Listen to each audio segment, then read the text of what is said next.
नागपूरमध्ये Indian medical association महाराष्ट्राने एक दिवस राज्यव्यापी सेवा बंद आंदोलन पुकारले आहे।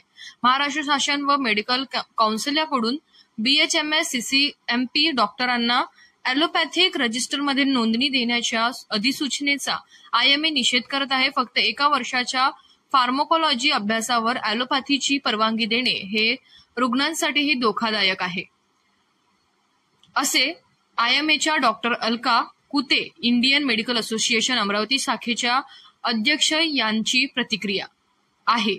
इंडियन मेडिकल असोसिएशन वतीने संपूर्ण महाराष्ट्रातील खासगी दवाखाने बंद राहणार असून डॉक्टरांना आंदोलन पुकारले आहे।